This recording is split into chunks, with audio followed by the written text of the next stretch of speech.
एकातिर सबैले टिकटक र भिडियो बनाउनको लागि भाइरल रोड नेपालगञ्जको सुर्खेत रोडमा फुलको बगैँचामा ढकमक्क फुलेको ठाउँमा आएर टिकटक र भिडियो बनाउने काम गरिरहेका छन् भने एकातिर यो दृश्यहरू जहाँ बिहान पख यसरी यी फुलिरहेका फुलहरूलाई टिपेर कतै लग्दै गरेको यो दृश्य हामी देख्न सक्छौँ।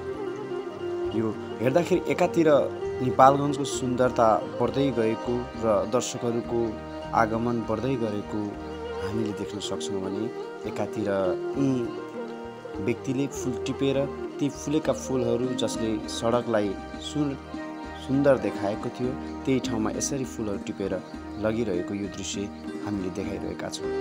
आखिर के भन्न चाहनुहुन्छ त उहाँको लागि? साँझ पख करिब धेरै सङ्ख्याको भिडभाड हुने यो नेपालगञ्ज सहरको यो सुर्खेत रोडमा यसरी फुल टिप्दै गरेका यी व्यक्ति जसले फुललाई बाटोमा देख्न सकेनन् भनेर पनि भन्न सक्छौँ। यसरी सडकको छेउमा रहेका यी फुलेका फुलहरू टिपेर लगिरहेको यो दृश्य कैद गरेका छौँ। सबैजनाले यो भिडियोलाई सेयर गरिदिनु होला र यसरी फुल नटिपौँ।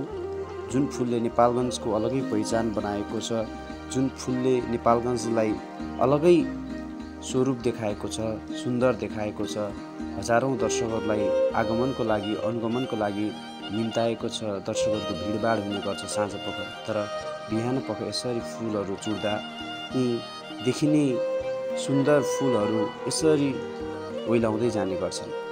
यो भिडियोलाई सबैमा सेयर गरिदिनु होला र सम्बन्धित निकायले पनि ध्यान जाओस्।